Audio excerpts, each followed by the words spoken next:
pero si tienen preguntas, por favor, hazlos. Primero, las observaciones hoy son de su servidor. No son opiniones oficiales de la Iglesia de Jesucristo de los Santos de los Últimos Días. No soy un asalariado de la Iglesia, no trabajo por el sistema educativo y no tengo un llamamiento de alto nivel. No vendo nada, ni gano un quinto por compartir esto. No tengo una educación relacionada con las Escrituras. Escudriño por el beneficio de mis hijos y nada más. Y también escribo esto porque me preocupo por los lamanitas y comprendo y sé de dónde vienen mis bendiciones. No tendría yo el libro de Mormón y un conocimiento del Evangelio si no fuese por los nefites y los lamanitas. Ok. Quiero empezar hoy solo repasando algunas razones por lo cual debemos escudriñar Isaías y también dar unas pistas de cómo entenderlo. El punto culminante del libro de Mormón es la visita de Jesucristo a los lamanitas. Les visita 2 veces.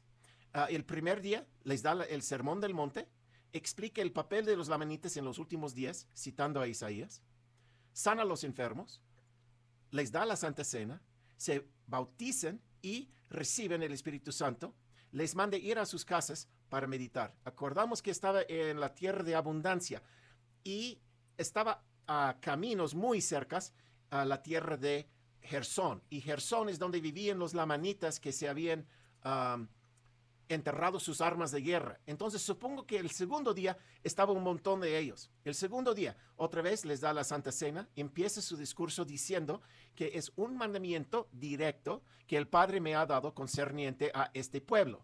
Yo pongo ahí en paréntesis los lamanitas porque obviamente los nefites no estén con nosotros hoy día. El segundo día se cumpliesen las palabras de Isaías. Ahora, usando el verbo de cumplirse en esa forma, ¿qué indica? Si estás hablando, Daniel, tienes en... Ajá. Sí, indica que es como una profecía, algo a futuro. Al futuro.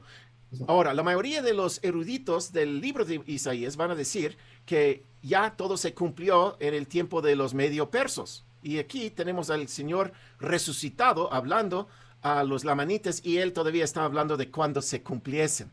He aquí, están escritas, las tenéis ante vosotros, por lo tanto, escudriñalas.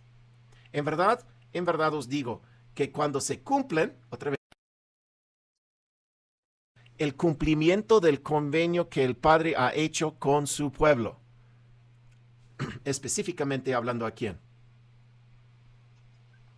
El pueblo de las Américas. Sí. Ok. El segundo día, continuando, habla del papel de los lamanitas en los últimos días, citando una vez más Isaías.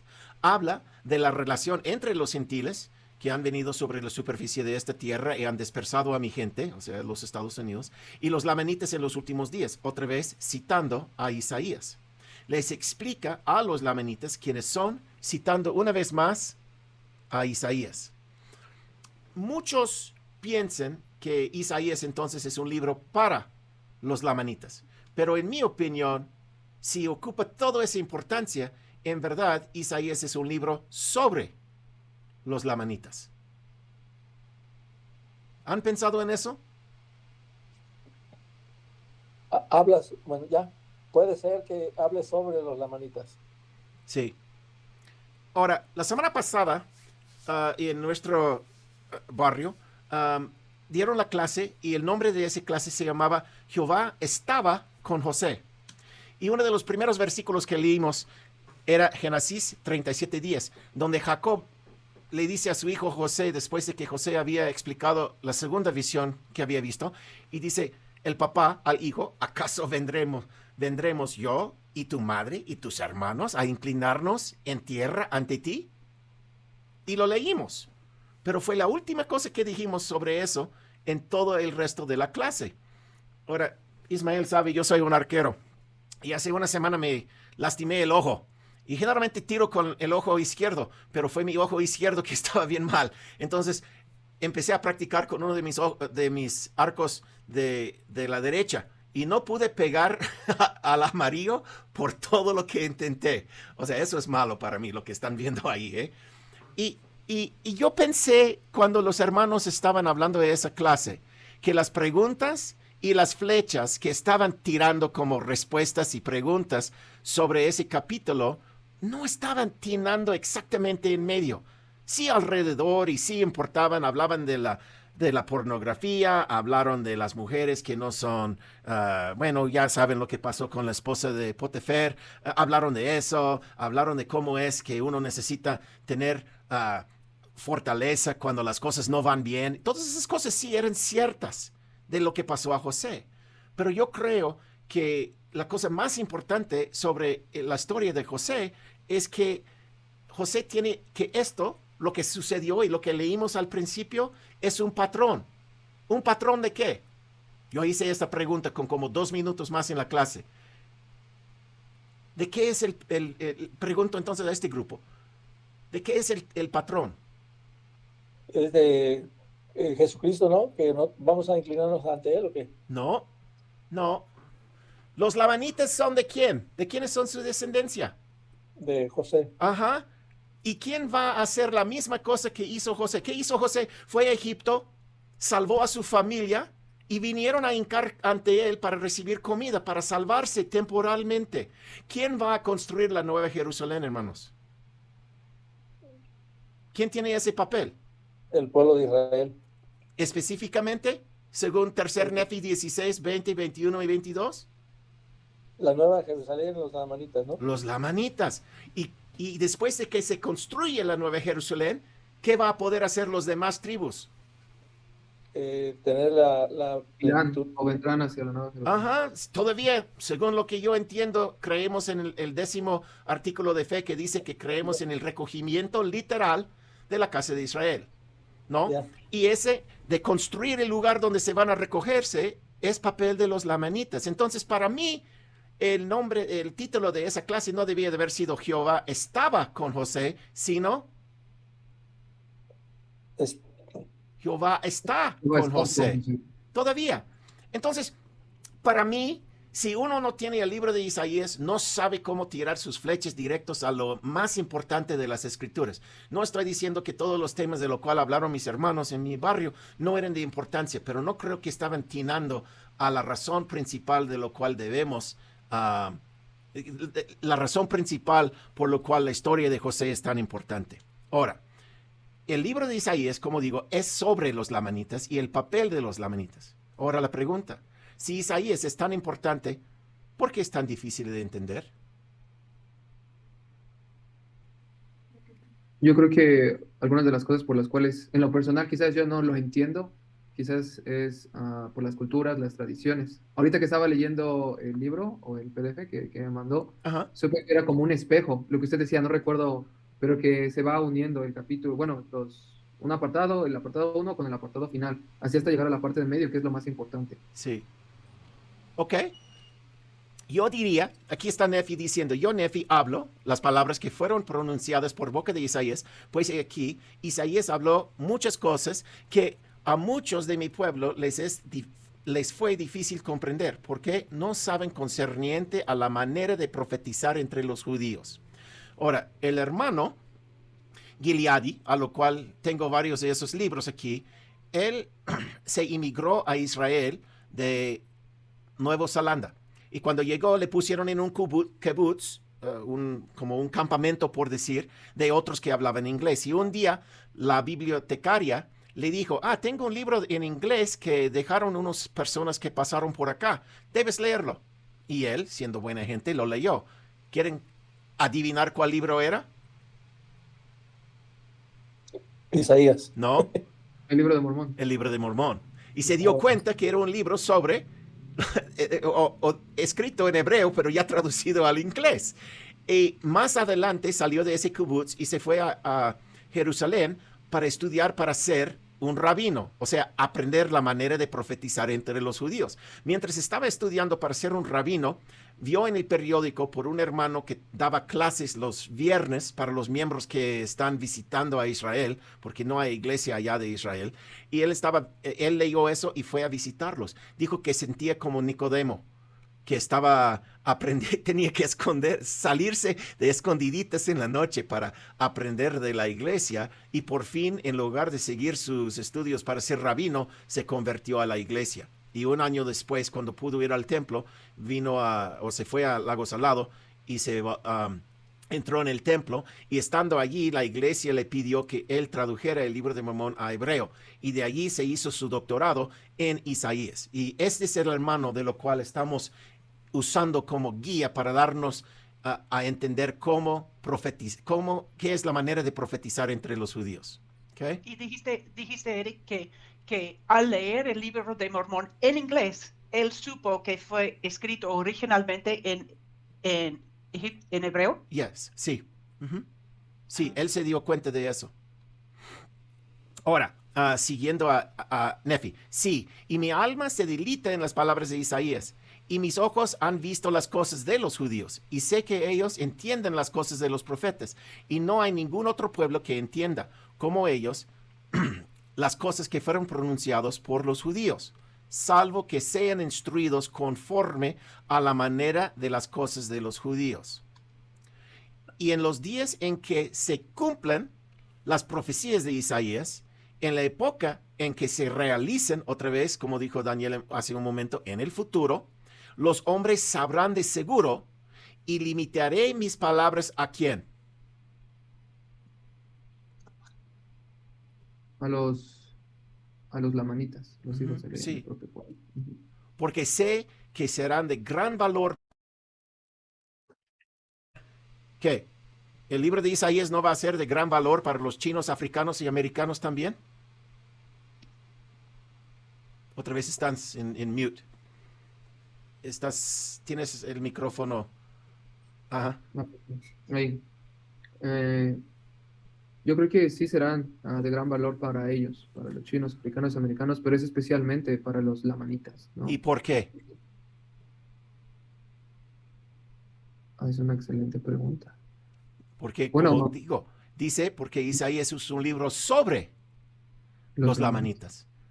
No es un libro sobre los chinos o africanos. Y sí, es un libro sobre los gentiles, pero veremos cómo con tiempo. Ok. Y limitaré mis palabras a mi propio pueblo. No a los chinos, etc. Los hijos de Leí. ¿Por qué? Sé que serán de gran valor para ellos en los postreros días. ¿Dónde estamos hoy día? Porque entonces las entenderán. Por consiguiente, es para su bien que las he escrito. Sabemos por la portada del libro de Mormón que fue escrito a los lamanitas con 3 propósitos. Si no saben de lo que estoy hablando, vea la portada esta noche y vean las 3 razones por lo cual Mormón dijo que fuese escrito el libro de Mormón. Ok, otra pregunta. ¿Y por qué los lamanitas no entenderán las palabras de Nefi, citando a Isaías, hasta los postreros días? Como ya lo había mencionado, porque no se sabía cómo se profetizaba en la actualidad. Y yo creo que ahorita, que son los postreros días, íbamos a poder entender esas palabras, Sí. ¿no? Hasta este tiempo. Y yo creo que otra razón es porque ya estamos viendo los acontecimientos que estaban profetizados. Y podamos encajarlos con solo poner las noticias en nuestra tele o en el internet, ¿no? Ok, ¿y cómo van a entenderlas? Si Nefi se delita en las palabras de Isaías, ¿por qué son tan difíciles de entender hoy? Ya lo pregunté. Parece que la mayoría de los lamanitas y el mundo no entenderemos el libro de Mormón, las palabras de Isaías, Nefi o Mormón. Y digo eso porque hay como una tercera parte del libro de Isaías esparcido por el libro de Mormón. Se influye un montón, especialmente en los autores Nefi, Jacob, Enos, Mormón y Moroni. Esos 5 autores están citando a Isaías cada rato. Hasta que las palabras de Isaías, hasta que empiecen a cumplirse. ¿Ok? Pero si estas palabras son de gran valor y Jesús nos manda escudriñarlas, ¿por qué no puedo entenderlas ya? Ok. La razón por la cual las palabras de Isaías no son claras es porque no sabemos concerniente a la manera de profetizar entre los judíos. Lo que quiero hacer hoy es pasar por 10 llaves para poder entender mejor a Isaías. Ahora, no vamos a entrar sumamente profundo en cada uno de esos, pero con solo tener esas 10 llaves, yo creo que van a poder leer el libro de Isaías o el libro de Mormón y entender mucho mejor lo que son los mensajes de los profetas. Ok, Hay 10 llaves para poder entenderlo. Uno es el uso de patrones. El segundo es el uso de nombres claves. Y voy a regresar y repasar cada uno de estos, no se preocupen. La repetición para vincular conceptos.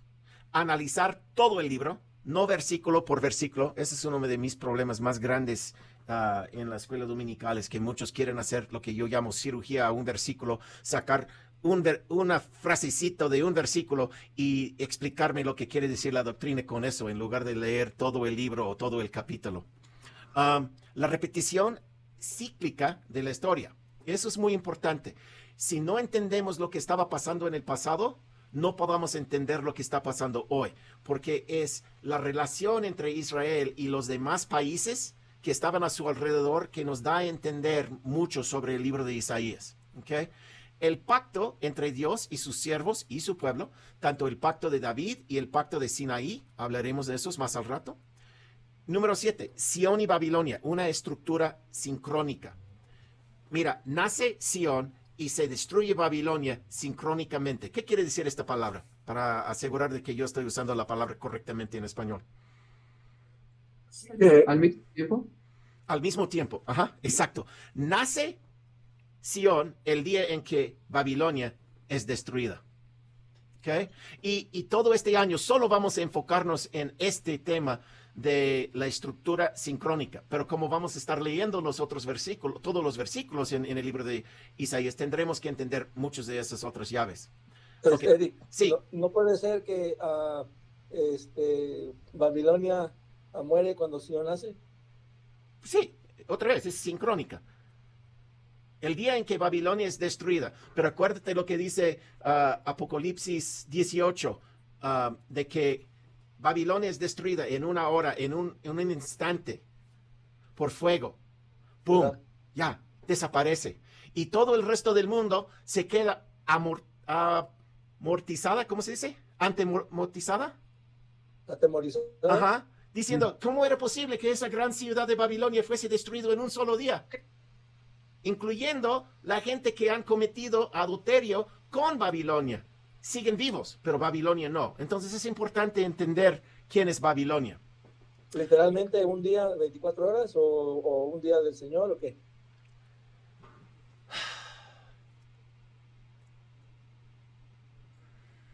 No sé, Ismael. Vamos a ver las escrituras que hablan sobre eso y podríamos discutirlo más en ese momento. ¿Qué tal? Okay. Pero con los cohetes que hay y que existen hoy día, mucho se podría pasar en una sola hora, en un solo día. Las estructuras literarias establecen los tiempos. Voy a hablar más de las estructuras literarias de Isaías, pero esa es la razón por la cual he escogido enfocar esta primera clase sobre la estructura sincrónica, porque muchos de los eruditos sobre Isaías piensan que ese libro fue clásica. Voy a hablar más de eso en un momento. También veremos que hay dos protagonistas en el libro de Isaías bien fuertes. Uno es un tirano, que generalmente entre los cristianos lo llamamos el anticristo, y también habrá un siervo que vendrá. Y esos dos personajes tienen mucho que ver con el libro de Isaías. Y últimamente hay una escalera espiritual de progreso. Quiero hoy gastar el tiempo definiendo cada uno de esos días, y la semana que entra regresaremos a lo que es la primera estructura sincrónica para seguirle. ¿De acuerdo? Ok. Entonces, el primer llave, el uso de patrones. Estoy citando Doctrina y Convenios 52:14. Además, os daré y a veces yo voy a traducirlo como yo creo que es mejor, porque en inglés dice pattern, y la palabra pattern en inglés es patrón.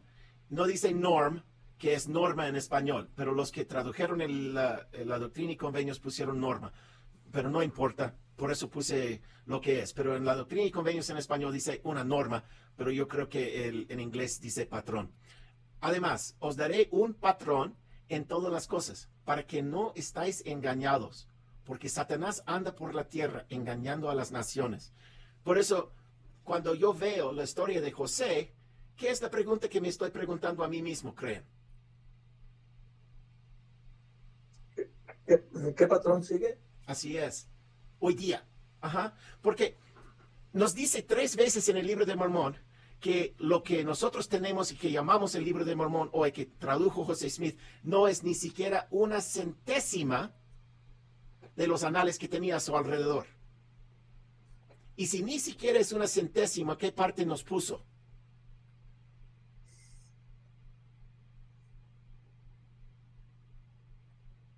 ¿Quién sabe?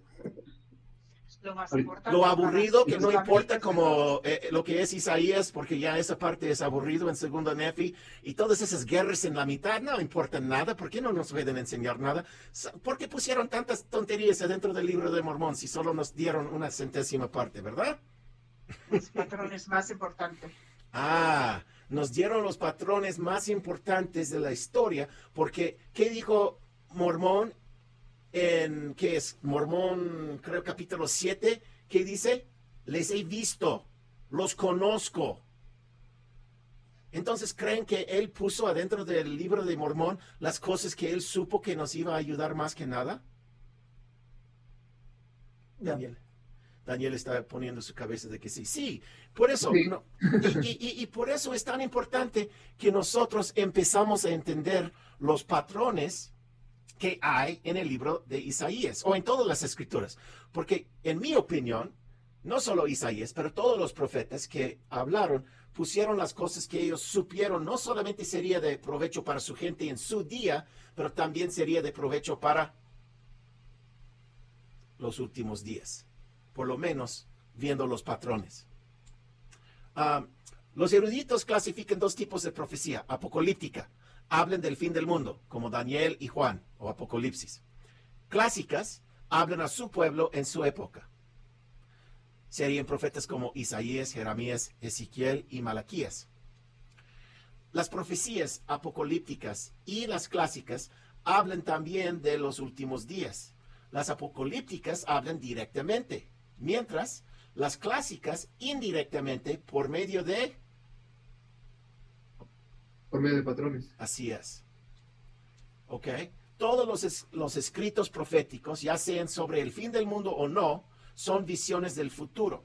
Se pueden sobreponer el patrón de las profecías apocalípticas y clásicas una sobre la otra sin añadir ni quitar el elemento esencial de cualquier de ellas. ¿Me explico? ¿Entienden lo que quiero decir allí? Cuando Ezequiel está diciendo a su propio pueblo, hey, si no se porten bien, ¿qué va a pasar? Serán destruidos. ¿Por quiénes? Cuando en el tiempo de Leí, ¿no? Vino, ¿qué fue? ¿Ezequiel? No, Jeremías andaba por ahí diciendo que si no se arrepentían, ¿quién iba a venir a darle su paliza? Los... Así, no. Casi lo tienes. ¿Babilonia? De Babilonia. Ajá. Entonces se huyeron. Nefi y Leí, ambos dijeron en el libro de Mormón, en el primer capítulo, en primero de Nefi, ambos dijeron, si no hubiéramos salido, también hubiéramos sido... Hubiera muerto. Así es, por los de Babilonia. Entonces, aunque digamos que Jeremías estaba hablando a su pueblo en ese instante, lo mismo es lo que vamos a ver que va a pasar en los últimos días. El pueblo de Dios va a tener una respuesta o van a tener 2 opciones, mejor dicho. Obedecer y subir y entrar en la Nueva Jerusalén, o bajar y ser como Babilonia y ser destruidos. Y vamos a ver que ese patrón se puede quitar del tiempo de los 10 tribus, que también recibieron el mismo mensaje por Isaías. Los de Judá recibieron el mismo mensaje, etc. Ok. Ambos predicen patrones negativos y positivos. Y esa es la parte que nosotros como miembros, bueno, como seres humanos, no nos gusta. El patrón negativo. Cuando el pueblo de Dios u otras naciones vuelven a la maldad, Dios levanta una potencia mundial, un imperio militar, que invade y destruye sus vidas. y sus tierras y toma muchas personas en cautiverio. Entonces solo hay dos opciones, la muerte o cautiverio, si se portan mal. Y si portan bien, el patrón positivo, los que se arrepientan de su maldad, Dios los liberará y vivirán en paz milenial. Bueno, en paz en aquel entonces, en lo clásico, hablando de la historia, o en el futuro, en el milenial. ¿Entienden esto? ¿Ok? Ahora, Nefi dice, les leí lo que escribió el profeta, les leí lo que escribió el profeta Isaías porque apliqué todas las escrituras, los patrones positivos y negativos, a nosotros mismos, para nuestro provecho e instrucción. Pero ¿qué es lo que nos dijo el último autor del libro de Mormón? Les he visto, y ustedes dicen que, si nosotros hubiéramos vivido en el tiempo de la antigüedad, nosotros no hubiéramos portado mal como ellos, ¿verdad? Y es lo que decimos. Ok, ¿por qué es importante ese concepto de aplicar ambos patrones sobre nosotros? Porque de esa manera aprendemos lo que quiso decir Isaías. Sí, pero ¿qué es la tendencia del ser humano? Es que lo repite, ¿no? Pero qué, bueno, sí, lo repetimos, pero cuando el profeta habla de las cosas malas, ¿qué decimos? Él está hablando de ¿cuándo? De aquellos días. Aquellos días, los malvados. Pero cuando habla de las cosas positivas, sí, esos son nosotros. ¿Verdad? Ejemplo, Isaías 2. En los últimos días, el monte de la casa de Jehová será establecido como la cabeza de los montes. Será preeminente entre las colinas y fluirán todas las naciones hacia él. ¿Cuántas hemos oído un miembro de alguien en la conferencia decir que eso quiere decir Utah y los Estados Unidos? Y dicen que eso es una muestra de que Isaías vio a nosotros hoy día. Muchos pueblos irán diciendo, vengan, subamos al monte de Jehová, la nación de Jehová, a la casa de Dios de Jacob, al templo. Y como nosotros somos los únicos que tienen un templo hoy, todos decimos, pues está hablando a nosotros, para que nos enseñe en sus caminos, para que andemos en sus senderos. Él juzgará entre las naciones y arbitrará por muchos pueblos. Convertirán sus espadas en rejas de arados y sus lances en hoces. Nación no levantará la espada contra nación, ni tampoco se adiestrarán para la guerra. Pero esa parte que dice que vamos a vivir en un tiempo milenial de paz, otra vez es algo bueno. Oh casa de Jacob, ven y sigamos a la luz de Jehová. Ahora, tengo aquí, les mostré unos libros. ¿Me ven a mí también? ¿O solo el pantalla? Este libro fue escrito por un hermano que se llama Ludlow.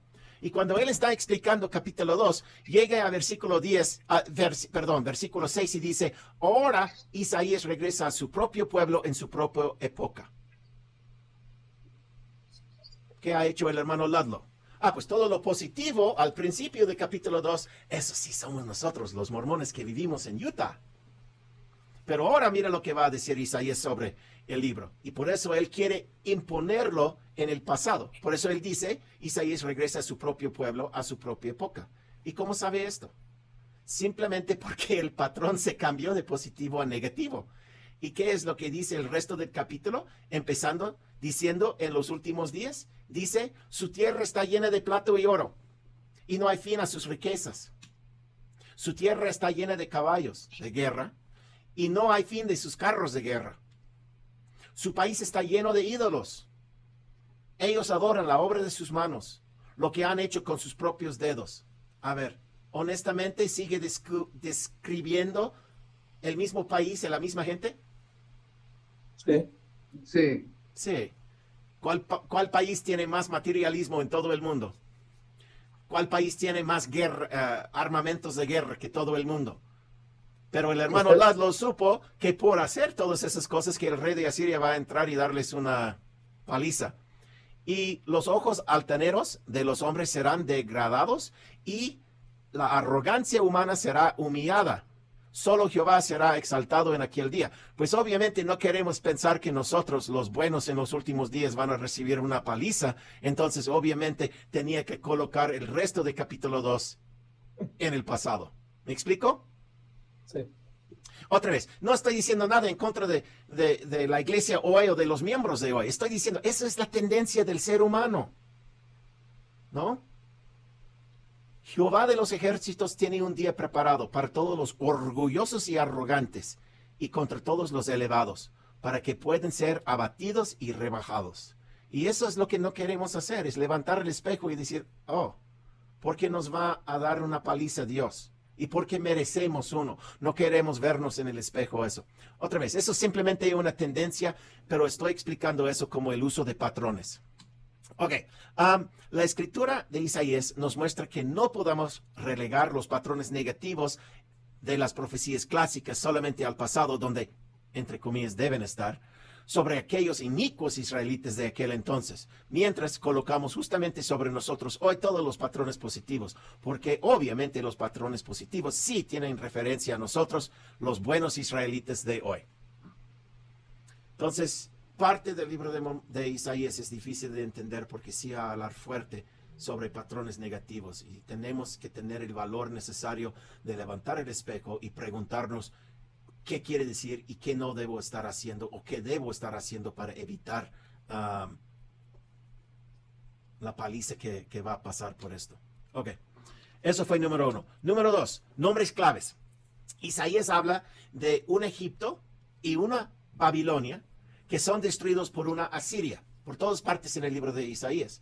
Daniel habla de una Persia destruido por una Grecia. El ángel le dice que simboliza los últimos días.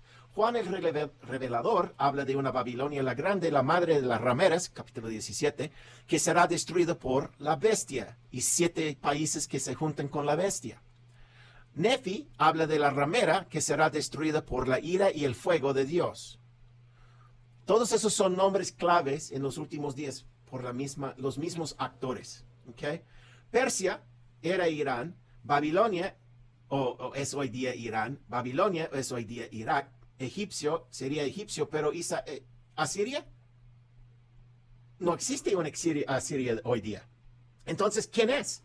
Muchos quieren decir que cuando habla de Persia están hablando de Irán, cuando hablan de Babilonia hoy en las escrituras están hablando de Irak, cuando hablan de Egipto que están hablando de Egipto, cuando están hablando de Israel están hablando del gobierno que está en Israel hoy día. Pero sabemos que no. Ellos son patrones otra vez, nombres claves que representan lo que hacía esa gente en la antigüedad con respecto a Israel y hoy día a lo mejor son diferentes países, pero van a llevar a cabo el mismo papel histórico. ¿Me explico con eso? Entonces, Asiria sería como Rusia, más o menos. Ese es como me encontré al hermano Gileadi. Yo dije en una fiesta que estábamos hablando de Isaías, yo dije, yo creo que Babilonia es los Estados Unidos y creo que Asiria es Rusia. Y esa hermana dijo, entonces tú has leído Gileadi. Digo, no. ¿Quién es Gileadi? Pero sí, yo no voy a decir que estás correcto o no estás correcto, Ismael, porque no puedo comprobar eso. Pero sí, la tendencia de entender que va a ser un país que lleva a cabo el mismo papel que se llevaba a cabo Asiria en aquel entonces, sí, correctamente está tu pensamiento. ¿Ok? Gracias. Sí. Ok, se portan como superpotencias en aquel. Sus características entonces de esos sobrenombres son importantes hoy, no sus nombres en sí. Ya. Daniel, ¿tienes una pregunta ahí? No, déjame ver si entendí bien. Entonces, retomando lo que usted estaba mencionando, el Señor, a través de los patrones que ya hemos visto, Él siempre levanta una superpotencia, ¿no? Como lo vemos aquí, podría decir, como dijo Rusia, para poder quitar las iniquidades de su pueblo o las cosas malas que ellos están haciendo, ¿no? Exactamente, igual que hizo Asiria en aquel a los 10 tribus, que hizo Babilonia en aquel a los de, ¿cómo se llama? De Judá, del reinado de Judá, como hicieron los lamanitas cuántas veces a los nefitas. O sea, el patrón sigue. Entonces, hoy día tenemos que entender que ese patrón se va a efectuarse una vez más. Nuestro papel es entender cómo colocar ese patrón sobre los actores que hoy día existen en el mundo, como está intentando hacer Ismael. por la evidencia que nos da los antecedentes mundiales tal como son. Ok. Entonces, ¿qué papel jugaba Egipto o Asiria en relación a Israel o Judá en los días de Isaías, Ezequiel, Jeremías, etcétera? Por eso es importante que también entendamos un poco de la historia de esos países y cómo se relacionaban y cómo actuaban con o contra de Israel en aquel entonces. Ok, eso fue el número 2. Número 3, la repetición para vincular conceptos. Por ejemplo, Isaías 1, 2 y 3 dice, yo he creado hijos, y eso es un término del pacto, hasta que fuesen hombres. Y aún así ellos, o sea, sus hijos, se han rebelado contra mí. El buey, que es un animal limpio, conoce a su dueño. El asno, un animal sucio, el establo de su amo. Pero Israel no reconoce. Mi pueblo es insensible. Israel, sus hijos del pacto, tanto de los de sangre y también los de adopción, se han rebelado. Bueno, no quería poner esa parte todavía, quería hacerles la pregunta. ¿Ven cómo él haya vinculado la palabra hijos con el buey, el asno, Israel y mi pueblo? Ahora hago la pregunta, ¿qué diferencia hay entre el buey y el asno? Porque Isaías pondría esos dos diferentes animales. Tal vez estaba pensando en la casa de Israel y los, ¿cómo se llama? Los que no son de la casa de Israel, Ok, los gentiles. gentiles. Exacto. ¿Quién tenía el evangelio primero? La casa de Israel. Ok, y eso es representado por el buey, siendo un animal limpio. Hoy día lo llamamos la época de los gentiles, ¿no? ¿Y quién tiene el evangelio hoy? Los gentiles. Los gentiles, por José Smith, ¿no? Entonces, Israel, sus hijos, el pacto tanto de sangre, o sea, el buey, y los adoptivos, el asno, se han rebelado. Otra vez, el patrón va a ser lo mismo, sea con Israel en la antigüedad o los gentiles hoy día. Ya. Pero lo que quería con eso es que vieron cómo Isaías vincula palabras. Voy a darles mucho mejor ejemplo casi al terminar la clase. Ok, ejemplo 2. Isaías capítulo 2. En los últimos días, el monte de la casa de Jehová será establecido como la cabeza de los montes. Será preeminente entre las colinas y fluirán todas las naciones hacia él. ¿Ok? ¿Qué haya vinculado ahí?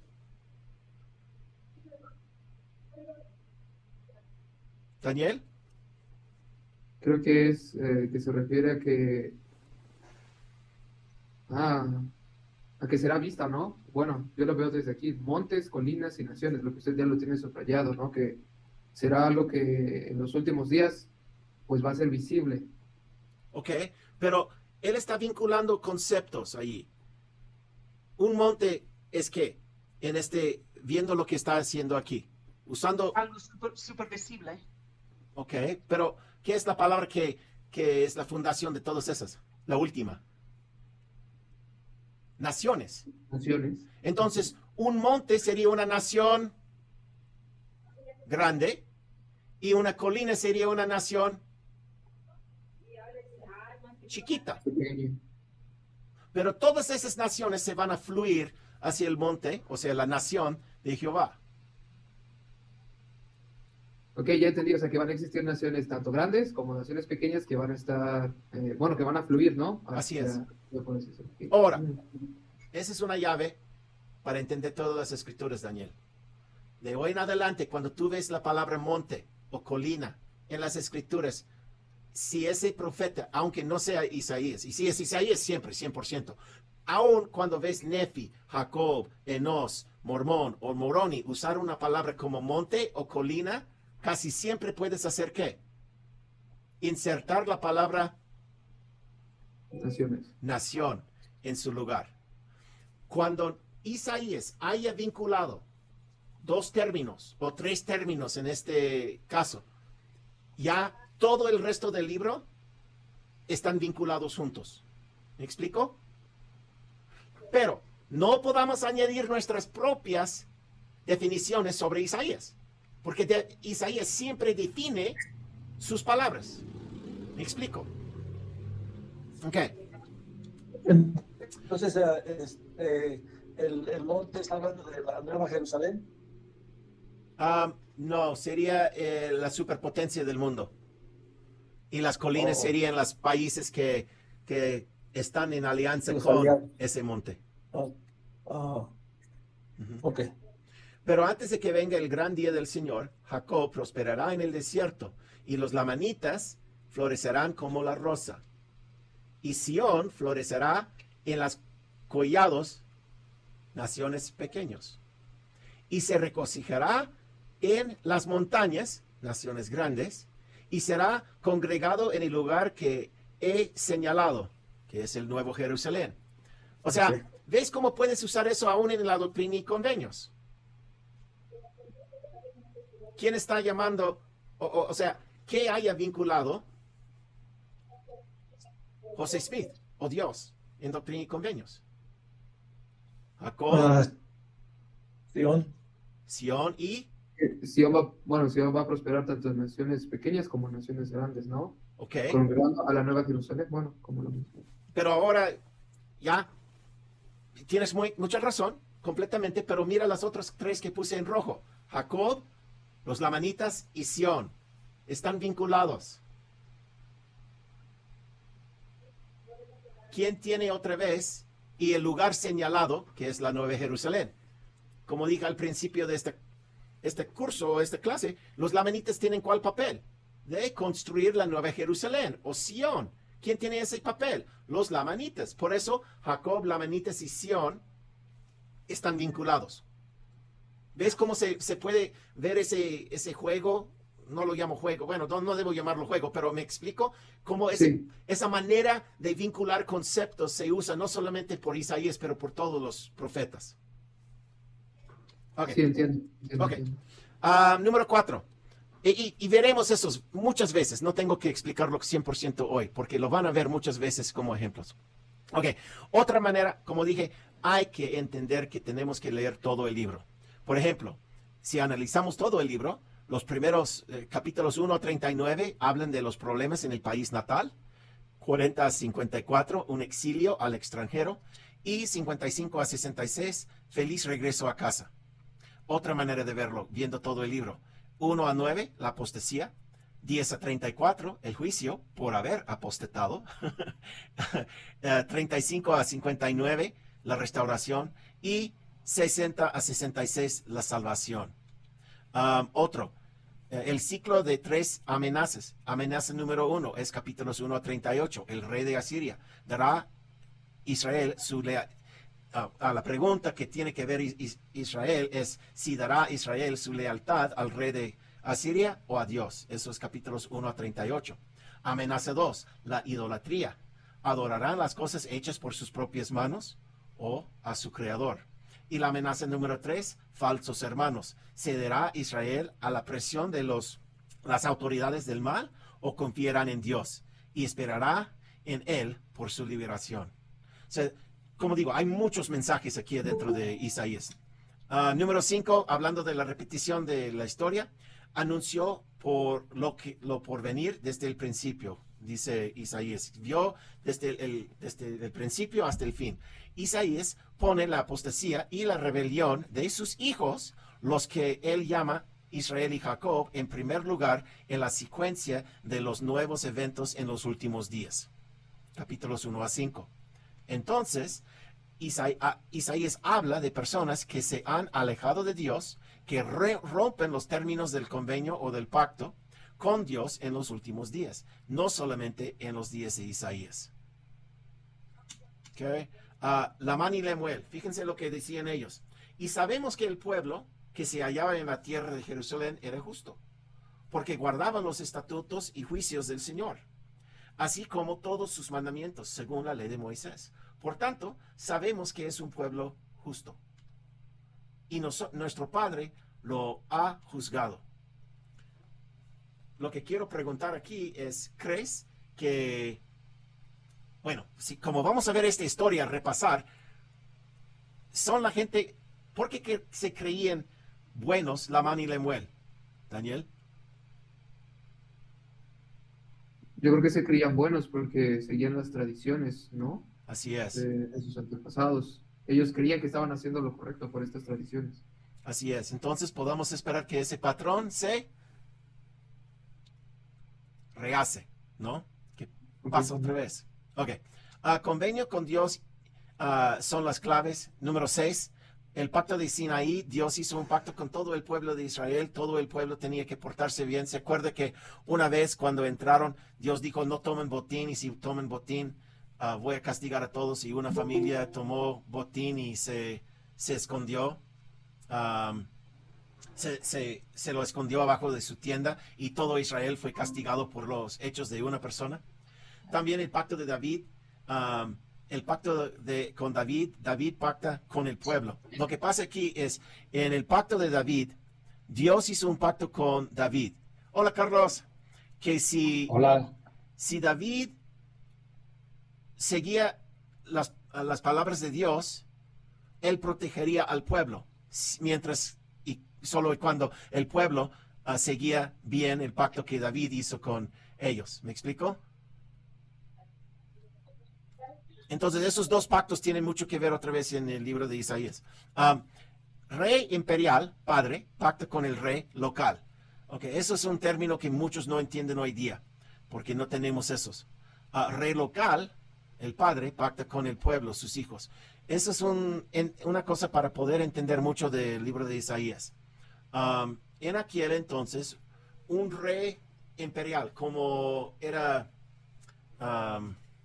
Salomón, él hacía vasallos de muchos otros pueblos, ¿cierto?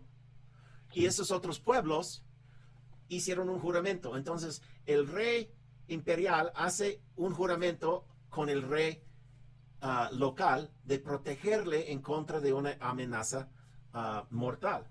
Y si el rey local es obediente al rey imperial, no va a pasar nada. Y luego el rey local hace un pacto con su pueblo. Entonces el pueblo es protegido por el rey imperial por y a favor de el intermediario que es el rey local. Veremos más de eso. Si no lo... Bueno, ¿tienen una pregunta sobre eso? ¿Alguien? No. Ok. Dios, el Padre, pacta con quién? Con nosotros, sus hijos. No. No, ¿quién es el intermediario para nosotros? Perdón, Jesucristo, Jesucristo. Ajá, sí. Sí. Dios ha hecho un pacto con Jesús. Jesús es el que se sacrificó su vida para con nosotros. Por eso, Dios, el Padre, pacta con Jesucristo, el Hijo. Jesucristo, entonces, actúa como Padre a nosotros, y nosotros somos los hijos de Jesucristo. ¿Ok? Jesús pacta... Y veremos en el libro de Isaías que Jesús va a hacer un pacto con el siervo que viene en los últimos días, y el siervo va a hacer un pacto con el remanente. Eso otra vez es contra una amenaza mortal, y aquí estamos hablando temporal, no espiritual. ¿Una pregunta sobre ese concepto? No. Ok. Número 7, ese es donde vamos a irnos muy profundo durante la clase, entonces no voy a explicar mucho de esto hoy porque la próxima semana vamos más adentro. Pero el libro de Isaías es una quiasma. La primera es la ruina y el renacimiento, y esos son capítulos 1 a 5 con capítulos 34 a 35. La segunda es la rebelión y la obediencia. Otra vez, esos todos son cosas sincrónicas. El pueblo de Dios tiene una decisión que hacer. ¿Voy a ser rebelde o voy a ser obediente? ¿Voy a recibir un castigo o voy a recibir liberación? Y otra vez, en esos capítulos se hablan de eso. Y la parte en medio, ¿voy a ser humillado o voy a ser exaltado? O sea, y hablando de naciones es igual. ¿Vamos a sufrir o vamos a recibir salvación? ¿Voy a ser desleal o voy a ser leal a Dios? ¿No? ¿Y qué pasa por hacer estas dos cosas? Y voy a ser desheredado de la herencia que pudiera haber recibido o voy a ser heredor de todo lo que Dios me ofrece. Y esos son los 7 temas que vamos a tomar en este año.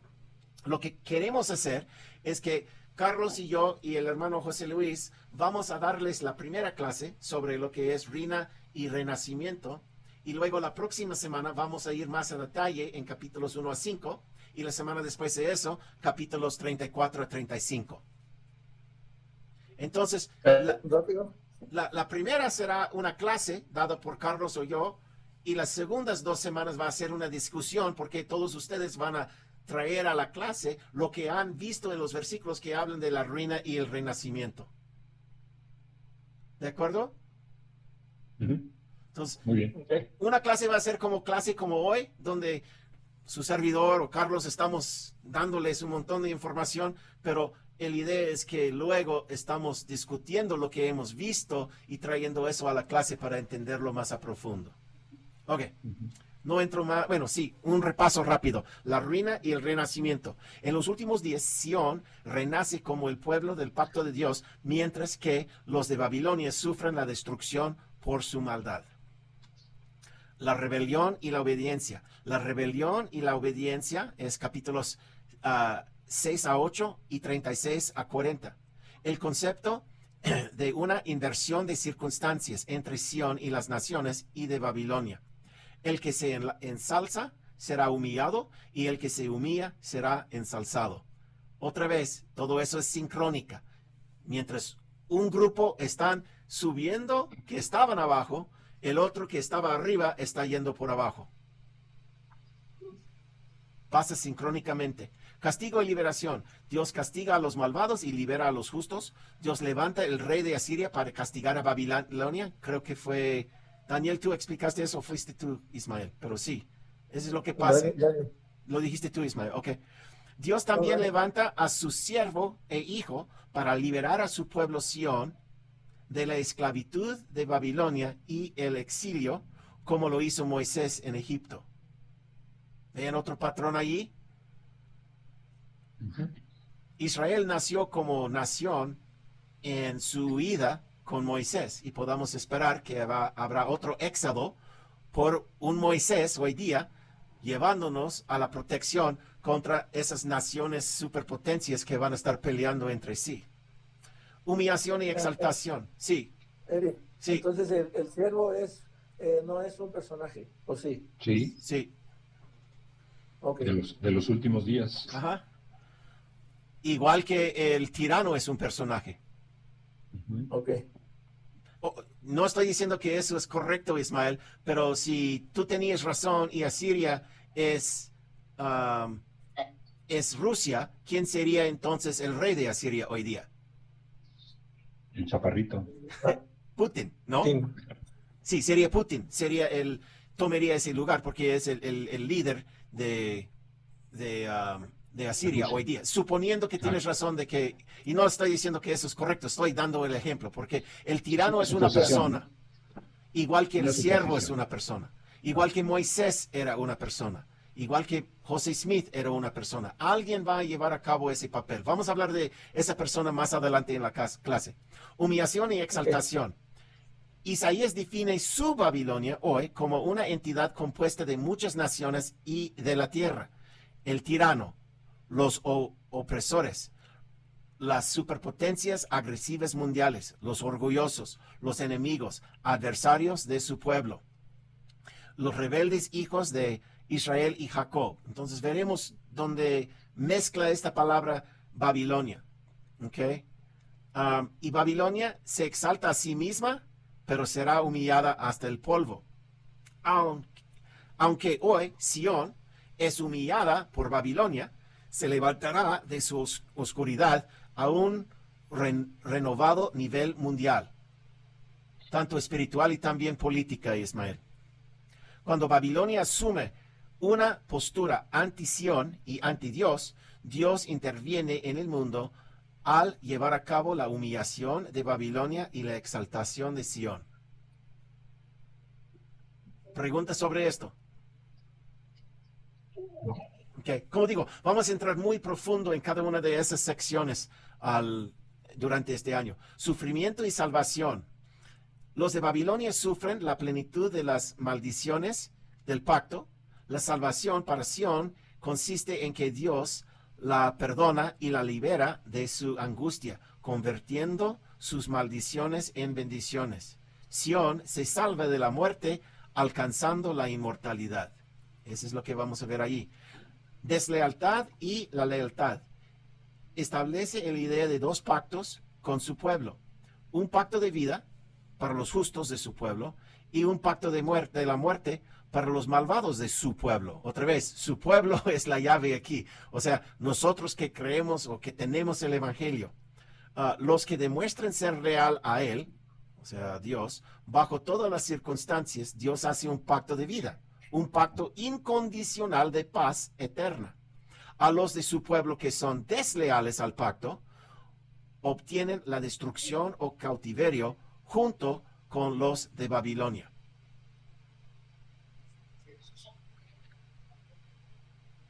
Está duro, ¿verdad, Ismael?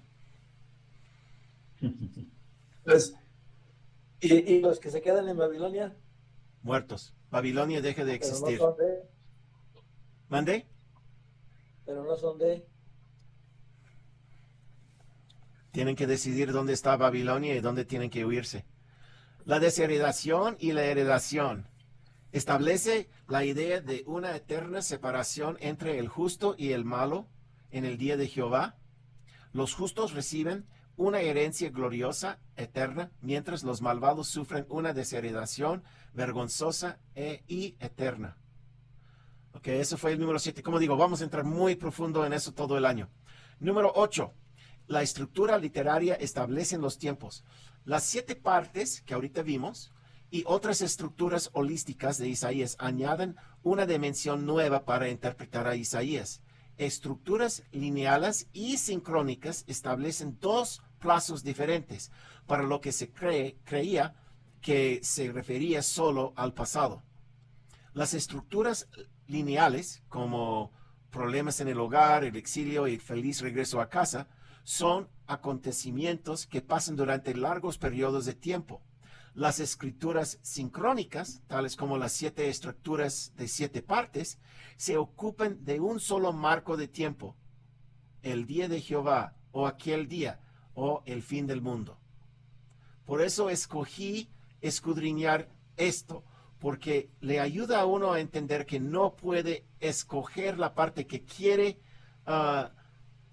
imponer sobre su hombro hoy y la parte que quiere rechazar y poner en el pasado. Todo tiene que ver con el día de hoy. Tenemos a fuerza que levantar el espejo y entender que todo el libro de Mormón, el libro de Isaías está hablando a nosotros hoy día. Isaías usa la historia antigua de Israel como una alegoría del fin del mundo. Habiendo visto el fin desde el principio, Isaías señala los acontecimientos en el alrededor de su propio día que tipifiquen los últimos días. Estaba diciendo eso hace Tipificarán. sí, gracias. Tipificarán los últimos días. Bueno, casi estamos en el presente, ¿verdad? Pero eso es lo que estaba diciendo hace un momento. Tenemos que entender que lo que hayan añadido los profetas, que hayan tomado el tiempo de escribir, que en aquel entonces era muy difícil de hacer. Si tomaron el tiempo de grabarlo sobre papel o sobre planchas, es porque no solamente iba a ayudar a su gente en su época, pero también ayudarnos a nosotros hoy día. Pero yo pienso, Eric, que era más bien para nosotros, puesto que ellos nunca lo tuvieron junto. Sí, su gente nunca estaba leyendo lo que ellos vieron. Inclusive era muy difícil tener un libro, ¿no? Así Solo es. aquellos con un poquito que tenían una... Eran ricos como Labán. Exacto, podían tener algo así y ni lo revisaban y solo lo tenían para tener. Así Como es. muchos quieren tener los libros para tenerlos ahí en su librero, pero realmente es para nuestros días. Así es. Perdón. No, muy de acuerdo, gracias. Ok. Profetizar un escenario histórico y un escenario en los últimos días al mismo tiempo. Y otra vez, tenemos que aceptar, poner sobre nosotros no solamente los patrones positivos, pero también los negativos. Ese método de profetizar va más allá de lo que los profetas apocalípticos, Daniel y Juan, hacen. Los profetas apocalípticos nombran los poderes del mundo de su época que tipifican los superpoderes del mundo de los últimos días, pero no los muestran cumpliendo sus funciones tanto en sus días y en los últimos días como lo hace Isaías. Entonces esa es la llave número 8 de poder entender a Isaías. El tirano y el siervo. Si no contesto tu pregunta aquí, Ismael, hazlo otra vez. La estructura de 7 partes de Isaías describe 2 actores principales en los últimos días que interactúan con y contra Israel o Jacob, los que están bajo pacto con Dios hoy día. Un siervo o vasallo de Dios, por un lado, y un rey de Asiria, por el otro. El siervo establece Sión, preparando su pueblo para la venida de Dios y el rey. El rey de Asiria destruye a Babilonia, el mismo mundo que él simboliza y representa. Irónicamente, ¿cierto? Ok, el tirano, el rey de Asiria. El tirano es un poder de caos en los últimos días. Dios elige al rey de Asiria como su vara y su bastón para castigar a los malvados de Babilonia. El tirano es el hacha de Dios y la sierra que se ciñe sobre malhechores y que oprimen al pueblo de Dios. Y todas las palabras en rojo que están subrayados son las palabras vinculadas, como habíamos visto hace un momento, como vincula palabras. Todas esas palabras están vinculadas por Isaías con el rey de Asiria. Caos, vara, bastón, hacha, sierra. El tirano personifica ira y el enojo de Dios encendido contra los elevados y arrogantes en el día de Jehová, como la venganza de Dios y la furia, la rabia y la indignación. ¿Cómo se dice esa palabra, Carlos? Estallará. Estallará. Estallará sobre el mundo para matarlos. Otra vez, fíjense en todas esas palabras en rojo. Cuando vean esas palabras, aún en el libro de Mormón, pero siempre adentro de Isaías, están hablando de quién. Del tirano. Ajá. Del tirano. Sí, el rey de Asiria. El tirano es la mano que Dios ha levantado para golpear los rebeldes de su pueblo, que hayan roto el pacto. Ahora, al decir la palabra mano, Dios tiene 2 manos, o Isaías ocupa la palabra mano para los 2 personajes. No solamente el rey de Asiria, pero también el siervo. Entonces, ¿cómo distinguimos? Obviamente por el contexto. La mano derecha es el siervo, la mano izquierda es el tirano. Entonces, por el contexto del versículo se puede dar cuenta, pero hay algunas palabras que se ocupa Isaías tanto para el siervo y también para el tirano al mismo vez. El tirano, el rey de Asiria, él es un estandarte del mal, reuniendo una alianza de naciones que conquistará el imperio de Babilonia. Pero también el siervo es el estandarte a lo cual nosotros debemos dirigirnos. ¿Ves? O sea, otra vez se usa la palabra estandarte. Creo que son 3 veces en el libro de Isaías. 2 veces es el siervo y 1 vez es el rey de Asiria. Un mundo madurando en la iniquidad. El rey de Asiria es la voz, y esa es la tercera palabra que está vinculado a ambos de ellos. Uno es una voz que habla malvadas cosas, una lengua que habla cosas perversas contra de Dios, y el pueblo de Dios abre su boca insaciable. Sus labios fluyen con discursos, ¿cómo se dice eso, Carlos? ¿Cómo es en inglés? Bueno, dice en español, airados. Airados. Ok. Airados, sí. Ya la próxima vez ustedes me van a ayudar a leer eso. Pero, ¿ven cómo está vinculando todas esas palabras? Sí. Él es el azote de los malos, un yugo sobre el cuello, el fuego y la espada, trayendo destrucción de Dios. Y espada es otra de las palabras, porque hay una espada que destruye al rey de Asiria, que es el siervo, y hay la espada que Dios usa para castigar a Babilonia, que es el rey de Asiria. Él es la oscuridad misma, como el poder de las tinieblas que hace que la tristeza y la miseria cubran toda la tierra con obscuridad. Ok. Y sí, Ismael, como preguntaste, sí es una persona real. Es el líder del reinado de Asiria y sí, Asiria. tenemos que llegar a adivinar quién sería. Y nos va a dar muchas pistas, pero como dijiste, podría ser Rusia. El tirano, el rey de Asiria, Babilonia. El rey de Asiria tomaba sobre sí el título rey de Babilonia, por eso es a veces confuso allá, porque Babilonia va a ser destruido por Asiria, pero el rey de Asiria se llama a sí mismo el rey de Babilonia, como hacía en la antigüedad. Ok, ahora estamos citando versículo 4, creo que en versículo 10, capítulo 10. A pesar de todo esto, Es correcto.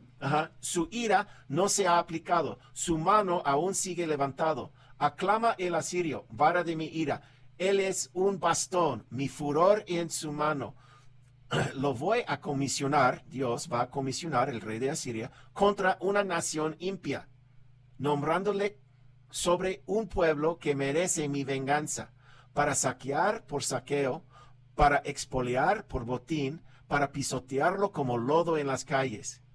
Y luego, más adelante, habla y dice, ¿puede el hacha acaso elevarse más arriba que el que la maneja? ¿O la sierra jactarse contra quien la usa? Como si pudiera la vara manejar a quien la levanta, como si el bastón pudiera cargar a él que no está hecho de madera. Ahora, Daniel, yo creo que estaba, antes cuando estábamos hablando de eso al principio, como que vi en tu cara como que a lo mejor sí, a lo mejor no estabas agarrando eso. Ahora ves dentro de los versículos cómo Isaías está vinculando todo eso al rey de Asiria. Sí, ahora entiendo cómo es que eso, pues, son como esos conectores, ¿no? Esas palabras conectores. Ajá. Este capítulo 10 de Isaías, perdón que interrumpa, No, sí. también lo encontramos en el segundo Nefi, capítulo 20. Uh-huh. Porque luego a veces algunos hermanos dicen, no, es que, ¿por qué nada más usas Isaías? Ahí está en el libro que contiene la plenitud del Evangelio. Capítulo 20, segundo Nefi 20, es exactamente el mismo capítulo. Sí, capítulo 10. Correcto. Uh-huh. Pero ves cómo se usan. Y lo importante aquí, Daniel, es que cuando ves la palabra ira o furor o mano o hacha o sierra o vara, etcétera, en otras partes del libro de Isaías, no tiene que atarlo, no tiene que decir en voz alta otra vez Isaías, el rey de Asiria, porque ya lo haya vinculado una vez en capítulo 10, por todo el libro tiene ese mismo sentimiento. Y como digo, muchas veces cuando estás leyendo Nefi, Jacob, Enos, Mormón, Moroni, y ellos usan esas mismas palabras, también tiene que ver con el mismo actor, el rey de Asiria. El siervo, Ismael, eso fue tu pregunta. Ahora, estoy citando, Ismael, para que tú puedas ir y verlo en la Doctrina y Convenios 113, versículos 3 a 6. El siervo es un nuevo rey davídico que va a poner al pueblo bajo, otra vez, un pacto davídico. ¿Qué es la vara? Y ves que está usando la misma palabra, uno para representar al siervo y otro para representar al rey de Asiria. Vara es otra de las palabras que se usa dos veces. ¿Qué es la vara mencionada en el primer versículo del capítulo 11 de Isaías? Que saldrá del tronco de Isaí, papá del rey David. He aquí, así dice el Señor, es un siervo en las manos de Cristo, que en parte desciende de Isaí, o sea, de Judá, así como de Efraín, o sea, de la casa de José, a quien se ha dado mucho poder. Ahora, quiero aclarar algo aquí, aunque tal vez no tenga que hacerlo entre la mayoría de ustedes que me conocen, pero quiero que se quede muy claro. Yo no creo que soy ese siervo de ninguna manera, ¿ok? No soy yo, no lo conozco, no sé quién es ese siervo, al igual que no sé quién es el rey de Asiria. Comprendo el papel que se va a llevar a cabo, pero yo no soy esa persona. Y lo digo en voz alta porque muchos se han apostatado de la iglesia diciendo, yo soy el siervo, yo soy el poderoso. Eric Martineau no tiene esa intención, no lo conozco tampoco. No he conocido a este tipo en un parque y no estoy intentando reclutar a gente a venir con él. No sé quién es, simplemente entiendo su papel, ¿ok? Quiero que eso se quede muy claro. Pero, Ismael, ¿ves dónde se habla de él entonces aquí? Ajá. Okay. Entonces, será de la casa de José por Efraín, ¿verdad? Ambos. Viene de los dos. Por eso yo no puede ser, porque no vengo de Judá. Va a ser de entre los dos, porque va a tener la sangre davídica, porque va a recibir ese linaje davídica, pero también va a estar mezclado con Efraín. ¿Qué es la raíz de Isaí? De la Ok, cual... yo tengo una pregunta para ver si entendí bien. Ajá. Perdón, súper rápido. Entonces, de manera literal, va a ser un siervo, una Sí. sola persona. Una sola persona. No van a ser como varios, sino va No. a ser una sola persona. Ah, ok, ok. Pero los siervos, Daniel, van a ser los que sigan a ese siervo. Porque se acuerda en Apocalipsis que habla de 144 salvadores Sí, en el sí. monte de Sión que se van a recoger. Ya después de que los lamanitas hayan construido la Nueva Jerusalén, ese siervo va a nombrar 144 siervos que van a ir por todos los rincones de la tierra a recoger los 10 tribus. Entonces también Isaías habla de estos siervos, plural, entonces para no confundirlo, pero sí, va a haber un siervo que viene de esos dos linajes y luego va a haber gentiles y reyes y renos, reinas y reyes que van a ser nombrados o dados esa autoridad de ir a hacer ese recogimiento, igual que todos los profetas. O sea, uno puede decir que el profeta hoy día está recogiendo a Israel, pero la realidad es que tenemos una fuerza de no sé cuántos, 20,000 misioneros que andan por todo el mundo, en verdad, haciendo esa obra. Va a ser lo mismo. Va a haber un profeta, el siervo, en aquel que llegará, y esa persona va a nombrar 144 siervos para ir por todo el mundo a hacer ese recogimiento. Y como ahorita vamos a ver que eso es uno de sus papeles. ¿Qué es la raíz de Isaí, de la cual se habla en el 10º versículo del capítulo 11 de Isaías? He aquí, así dice el Señor, es un descendiente de Isaí, Judá, así como de José, Efraín, que por derecho pertenece el sacerdocio y las llaves del reino, y será por, aquí dice la traducción en español, pendón, pero en inglés dice estandarte, y para el recogimiento de mi pueblo en los postreros días. Pregunta sobre este tema. Todo claro. No, ninguno. Ismael, No, está bien. ok. Y usé a Doctrina y Convenios para que supieras que eso no es una doctrina, que a lo mejor nunca has oído en una escuela dominical, pero sí está dentro de la Doctrina y Convenios, lo estoy citando directamente de ahí. Entonces, hablando de esto, entonces no va a ser uno, ni tampoco va a ser una manita, tiene que ser un gentil con sangre judía. ¿Por qué dirías eso? Mira, No, no dice eso. generalmente el pueblo en las bendiciones patriarcales casi no hay descendientes de Efraín, casi todos somos de Manasés, y muchos. Yo tengo hijo de Efraín. ¿Oh, sí? Sí. Ah, entonces es Carlos, ya ven, no soy yo. No, es que mira, Estoy bromeando, Carlos. Ok. que, mira, en el versículo 6 habla de un descendiente de Isaí, así como de José, quien por derecho pertenece en el sacerdocio y las llaves del reino. En el anterior decía, dice, en el 4 dice aquí, así dice el Señor, es un siervo en las manos de Cristo, que en parte desciende de Isaí, así como de Efraín, o sea, de la casa de José, a quien se ha dado mucho poder. Pero está separando porque son dos personajes distintos. No, Porque es la pregunta, misma ¿qué es la persona, raíz es de la misma Isaí? persona, Carlos, pero viene de esos dos linajes. Entonces hay que preguntar, ¿dónde está en el mundo? Ahora, eso es suposición, no puedo comprobar eso. Otra vez, en esto quiero estar muy claro. Yo simplemente estoy poniendo una suposición, pero pregunto, ¿dónde tenemos en todas las escrituras donde se juntó el linaje davídico del rey David y se mezcló con lo de José? ¿Dónde En el libro tenemos de eso? Mormón, en el libro de Mormón vinieron los descendientes de Sedequías, rey de Judá, al continente americano y se juntaron con los lamanitas. ¿Y cómo se Con los- llamaba el hijo de con los- Sedequías que vino? Mulek. Mulek. ¿Y cuándo se mezclaron esas gentes, Ismael?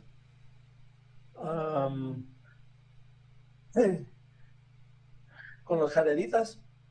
No, No, se juntaron con el pueblo del rey Benjamín, así es. bueno, con los nefitas primero, No, y con el rey después, Benjamín, tienes razón. sí, y después se fueron con los lamanitas, muchos se pasaron a los lamanitas en en la Pero, última fase del tiempo de Mormón. pero cuando se juntaron por primera vez con el tiempo de Benjamín, porque andaba errante el pueblo de Benjamín. Porque andaban buscando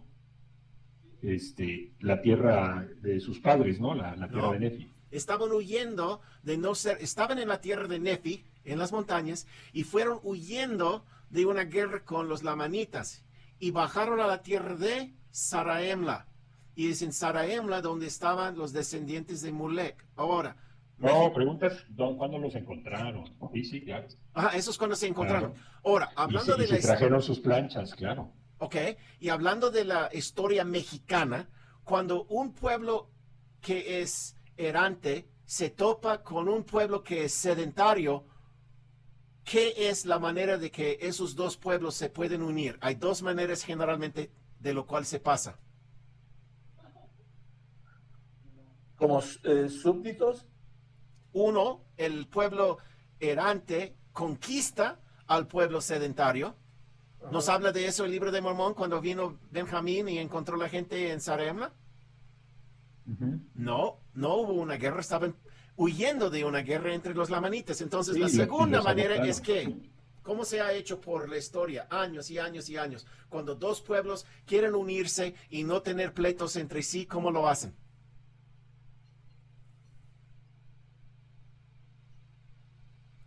Ismael, tú eres el Mezclándose rey. con ellos, ¿no? Tú eres el rey de Saraemla y yo soy Benjamín y yo vengo. ¿Cómo es que vamos a asegurar de que nuestros dos pueblos no tienen pleitos? ¿Qué tienes tú, Ismael, como en tu familia? ¿Cuántos tienes? Un pacto. Aparte del pacto, ¿cómo voy a asegurar ese pacto?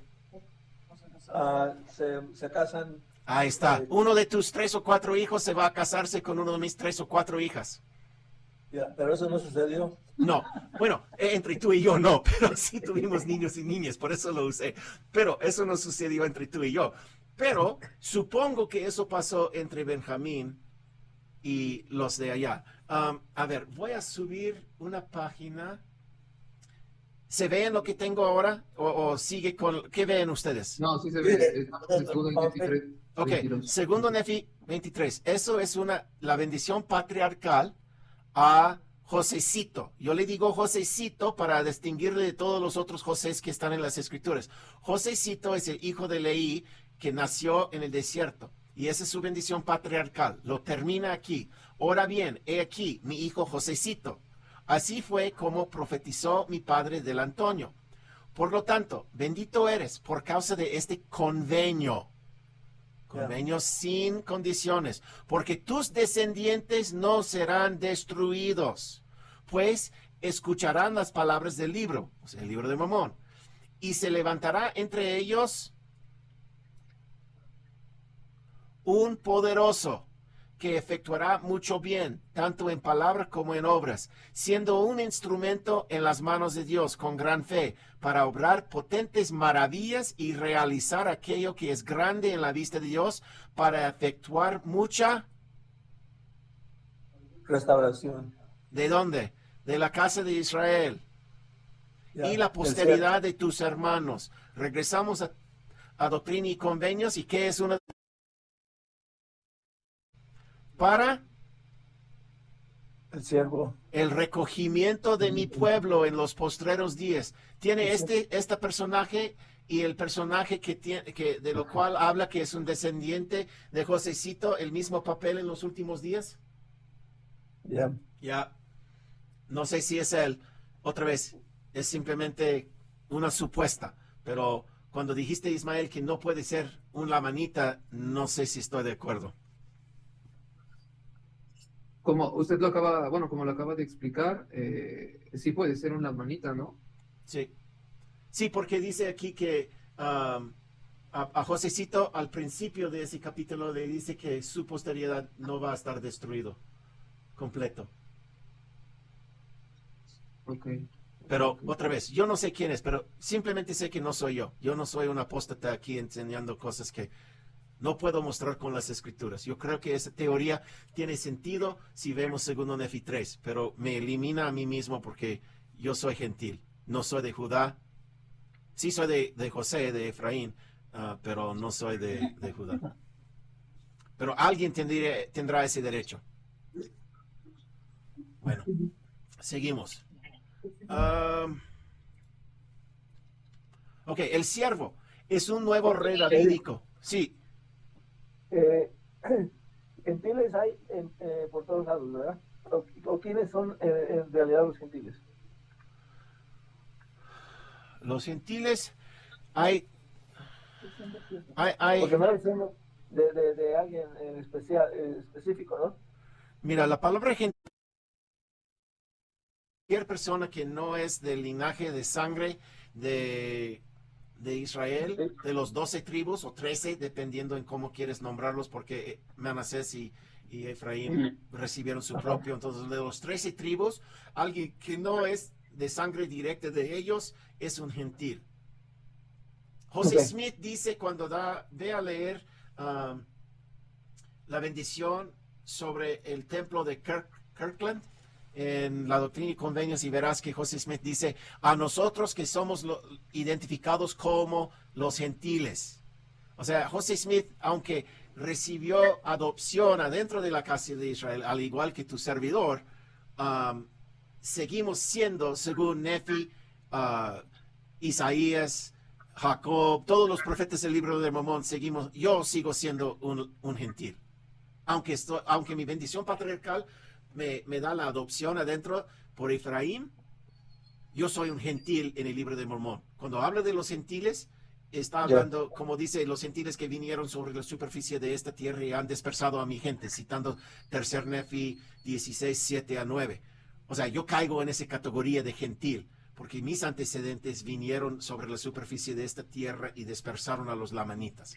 Pero Jesús llama a los lamanitas cada vez que habla de ellos en tercer Nefi, mi pueblo. O sea, ellos son descendientes directos de ese linaje. Ok, gracias. Uh-huh. Lo mismo es válido para el siervo de Dios en los últimos días, siendo él un poder de la creación. Otra vez, si regresamos a lo que es el asirio, él es un poder de caos. ¿Okay? Y el siervo es un personaje de creación, poder de creación. Ajá. A Isaías también se le identifica por su carácter y por medio de tales seudónimos.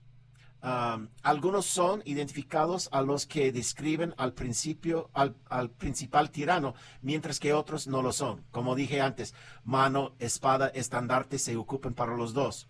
Los seudónimos que son idénticos sugieren una rivalidad entre el tirano y el siervo. Los dos compiten entre sí por la vida y las almas de la gente del mundo, o sea, del imperio de Babilonia. Ya. ¿Comprenden eso? ¿Tiene sentido? Ya, tiene sentido. Tenemos que escoger, vamos a seguir la mano izquierda o la mano derecha. Vamos a participar con la espada. Bueno, no, ya, es suficiente. Lo que no son idénticos, por la otra parte, distinguen al siervo como una fuerza creativa y un instrumento de la liberación de Dios. Por medio de estos términos, Isaías revela subliminalmente,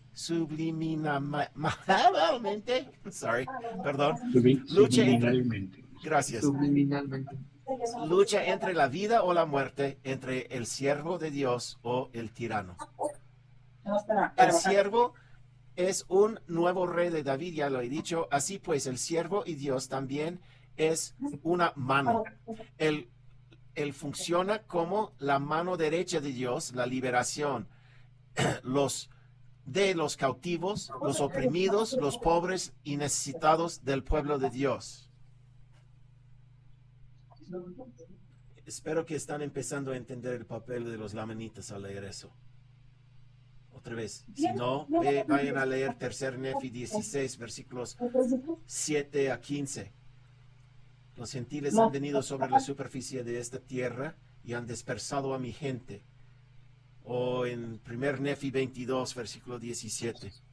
Dios lo designa como un estandarte a las naciones para reunir al pueblo de Dios y arrepentirse a los que se arrepientan y vuelvan. Él es la voz de la boca de Dios. Es que te mandaron con la página personalizada. Voy a, Ismael, ¿te puedo poner en mute? Sí, sorry. No. Ok. Él es la voz de la boca de Dios y su pueblo justo del pacto. Él es la vara y el bastón de Dios para ejercer el poder sobre el rey de Asiria. A la larga, ¿quién gana a quién?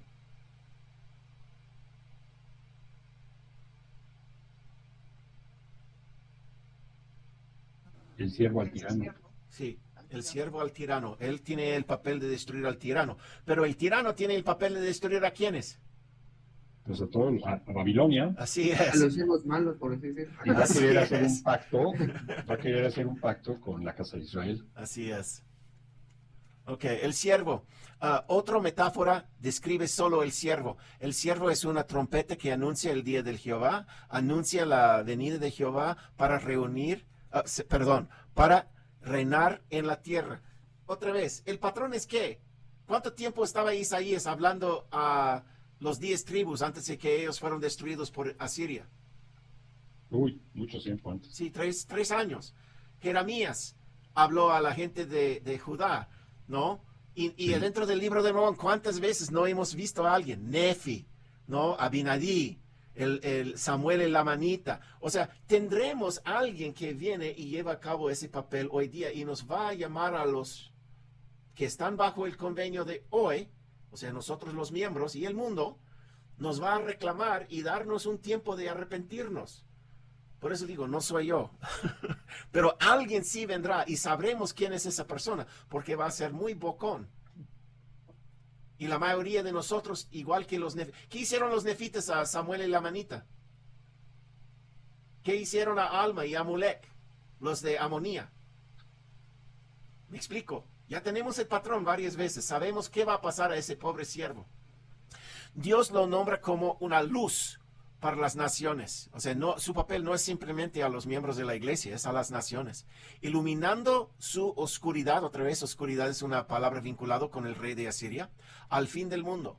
El siervo ejemplifica la rectitud y la fidelidad al convenio de Dios en una época de maldad. Es una flecha elegida, escondida en la aljaba de Dios, una rama justa de las buenos frutos. Él es el brazo de la salvación de Dios a través de quien Dios interviene para liberar a su pueblo del cautiverio. Ok. Aquí podemos ver uno. Oh pueblo mío, que vives en Sión, no tengas temor de Asiria, aunque te golpea con la vara o levante el bastón sobre ti, como hicieron los egipcios, porque mi ira pronto tendrá fin, mi furor llegará a ser perdición. Jehová de los ejércitos levantará un látigo contra ellos, como cuando abitió a los madianitas en la roca de Horeb. Levantará un bastón sobre el mar y lo levantará sobre ellos, como lo hizo a los egipcios. Eso es Isaías 10, 24 a 26. Ok.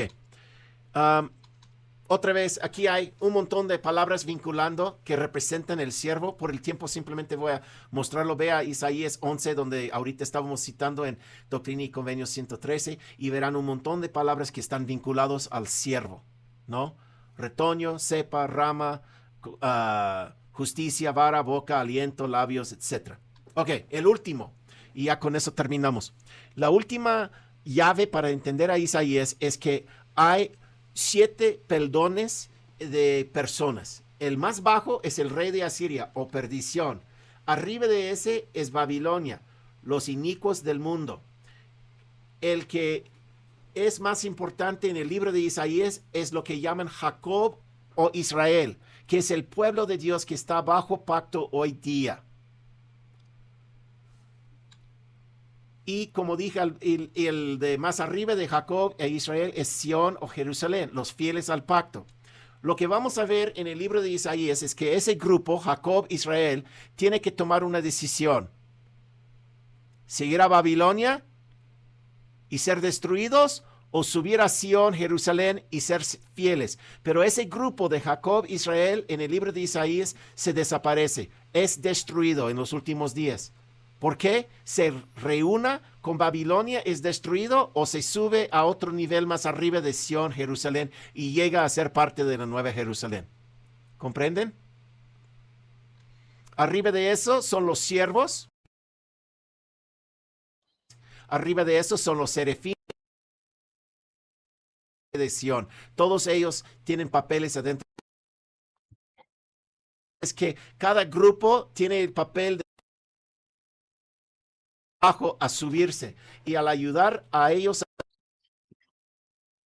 les levanta a ellos. O sea, Isaías sube al nivel de un siervo. El siervo va a subir a nosotros al nivel de Sión, Jerusalén, etc. Y Asiria va a arrastrarnos hacia Babilonia por abajo. Ok, terminamos con estos.